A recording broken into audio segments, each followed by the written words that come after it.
What happens when one of the world's largest economy declares trade war against its closest allies?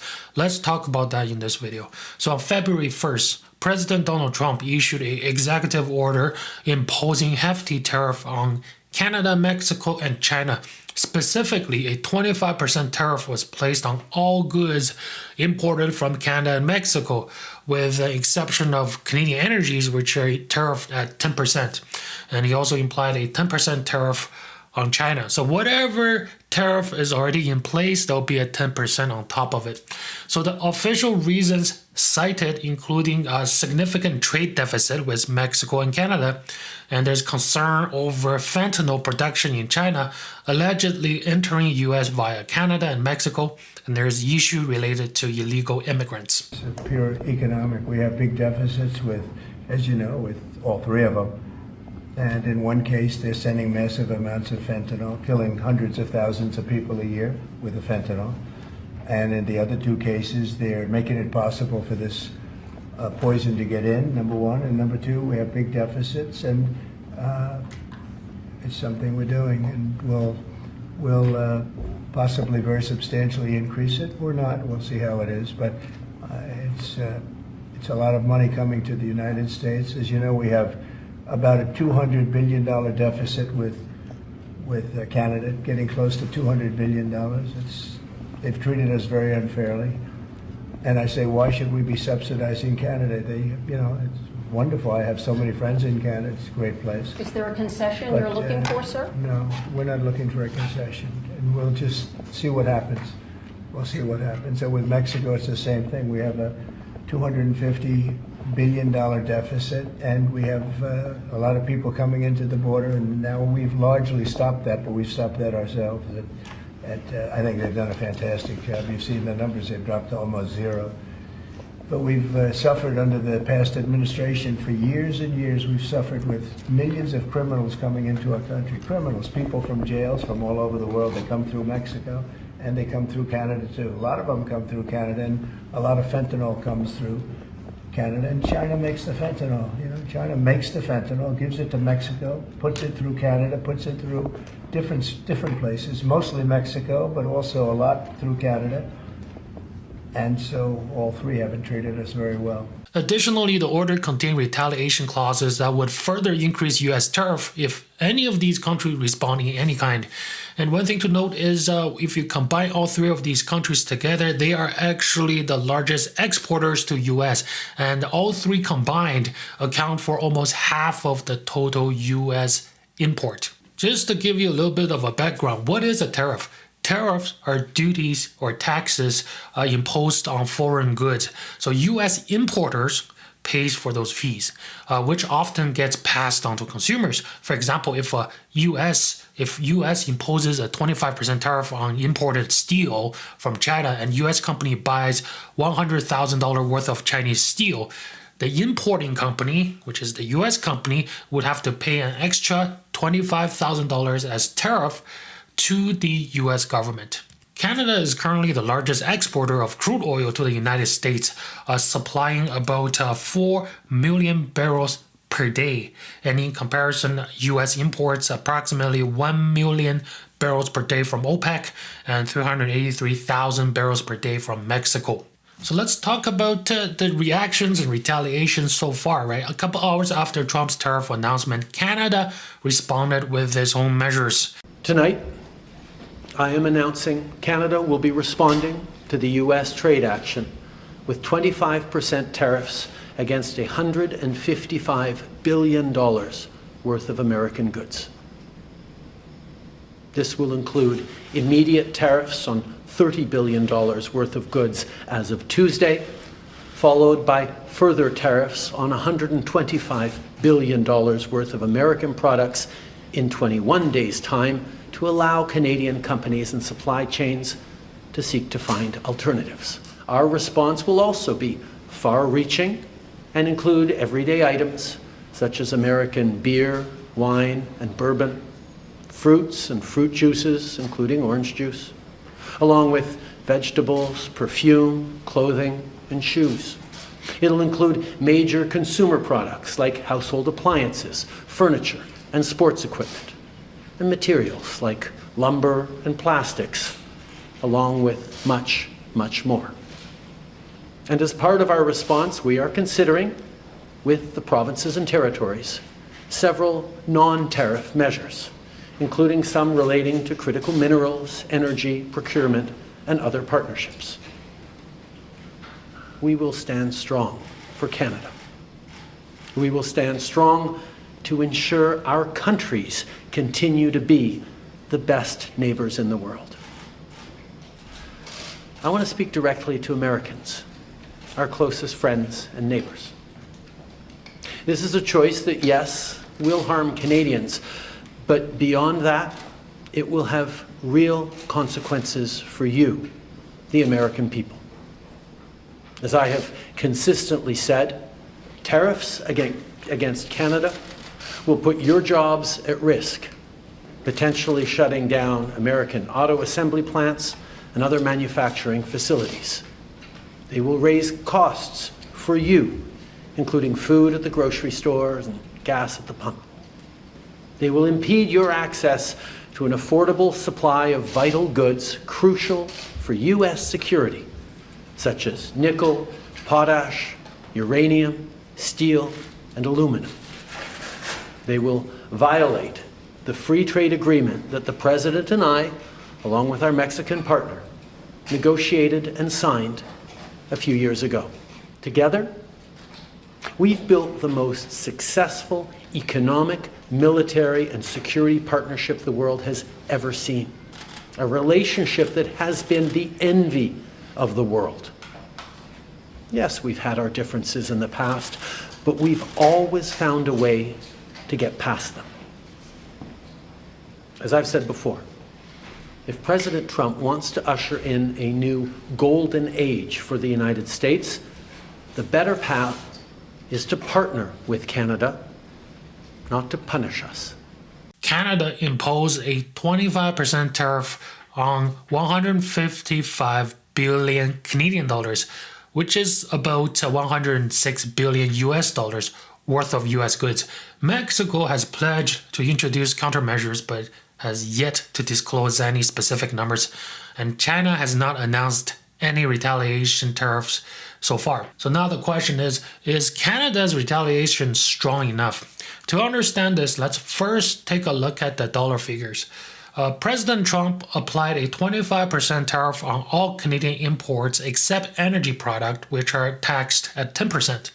So Canada's energy export account for roughly 30% of the total export to US. Based on the 2024 trade data, US imported $377 billion worth of Canadian goods in total, right?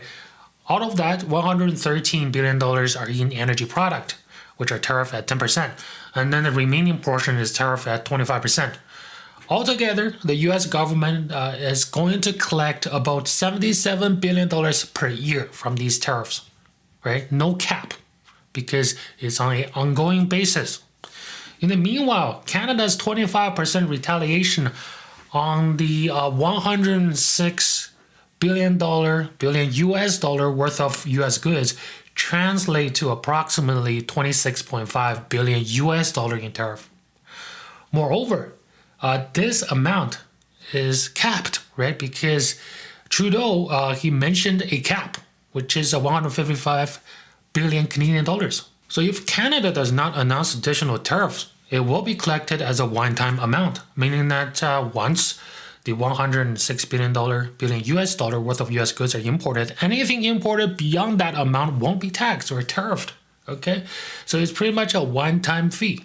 And if you compare the two sides, right, the US can continually collect an estimated $77 billion annually, every year, while the Canada's measure is capped at around $26.5 billion. So is Canada's retaliation considered dollar-to-dollar retaliation? Absolutely not. Okay, so on a consumer level, some Canadian shoppers began to boycotting U.S. goods before the announcement of U.S. tariff because Donald Trump has already signaled he is going to do that, right? So at a consumer level, there's retaliation, right, trying to avoid U.S. produced goods. I approached it cautiously because I am very aware of what's happening politically, looking at things, whether it's made in Canada, as long as it's not made in the States. You think you're safe. You feel helpless in what you do, but you try your best. TD Bank has recently issued a report questioning the validity of Donald Trump's claim of $200 billion trade deficit with Canada. The report highlights that Canada is the largest export market for U.S. Okay, so Canada imports the most amount of U.S. goods. Okay, and Canada make up one of the smallest trade deficit, largely due to American demand for Canadian energy.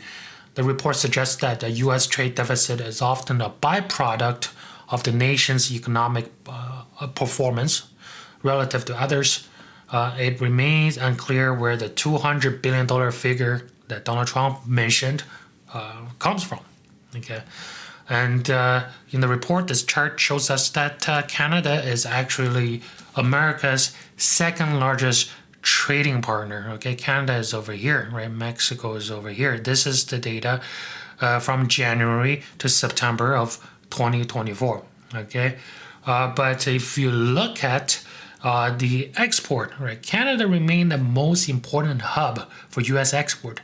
So Canada imports the largest amount of U.S. goods from January to September 2024. So the report also claims that the U.S. trade deficit with Canada is the second lowest among U.S. trading partners, behind only France. Okay, Canada is over here. Okay, so it accounts for roughly 4% of the overall U.S. trade deficit. So in comparison, the deficit with Canada is 1/8 of the size of China's and 1/5 of the size of Mexico's. Okay, and this chart shows you the share of 2024 total U.S. deficit as a percentage to different countries. According to this data, okay, before applying tariff to Canadian imports, the U.S. should first apply tariff to Germany, Taiwan, Japan, Korea, Italy, and India before even touching Canada. And to further support TD Bank's claim, if you look at the data from United States Consensus Bureau, which is a government agency under U.S. Department of Commerce, the U.S. trade deficit in Canada is only $55 billion, nowhere close to the $200 billion Donald Trump was talking about. And in the meanwhile, in 2024, the trade deficit with Mexico is $157 billion.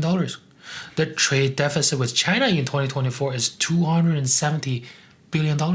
Let's look at the economic implications of this trade war. So one thing that stands out is inflationary impact. Right? Bank of Canada recently issued an article explaining how tariff leads to higher costs for consumers.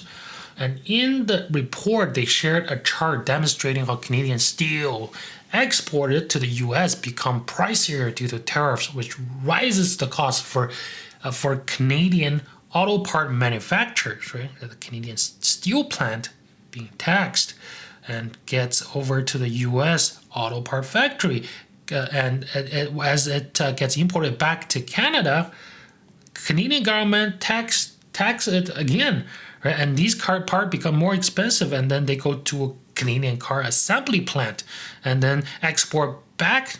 Some of them export back to U.S. Some of them goes directly to the consumers, to the Canadian consumers. And as those that are exported back to U.S., they get taxed again, and then they go to the U.S. consumers, right? At the end of the day, the accumulated cost ultimately translated into higher car prices for both Canadian and U.S. consumers. So beside the inflation, right, Wharton School Professor Jeremy Siegel believes that tariff will hurt the economy as well as the stock market. Well, I think, tariffs are the only negative of Trump's economic agenda, most of which is very good. If it is 25-25 and then 10 on China, that is a negative impact on the economy and I think on stock prices. He didn't explicitly say why, but it's likely due to the disruption tariffs causes in the global supply chain. right? Some of the company, they used to import from certain country, but because of tariff, they have to find new partners, okay, or new supply chains. And this can increase business cost if they cannot find a cheaper partner. And it's going to squeeze the profit margin of those companies, forcing companies to either absorb the high cost or high expenses caused by tariff or pass them directly to the consumers. And this is a big problem. Canada relies way too heavy on the United States with 77% of its total trade, right? And if we flip it around, the US only depends on Canada for only 17% of its total trade, right? So when Canada's top trading partner imposes tariff on up to 25% on almost all Canadian imports, let's say 70% of them, right? And 10% on the 30% of the Canadian energy product, it imposes a significant challenge for Canada, okay? And Canada's second largest trading partner, China, represents 3.7% total trade, underscoring the need for diversification for Canada. In response, Canada could strengthen ties with non-US trading partner by maybe allowing some Chinese EVs to enter the country. Maybe try to collaborate a little bit with Chinese infrastructure companies, which means Canada needs some economic independence. It doesn't mean to cut off the relationship with US. It just means to expand Canada's options to avoid over-reliance on US or on a single partner.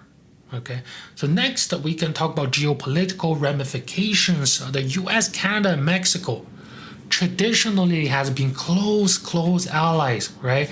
Like geographically, these three countries are together on the same continent, okay?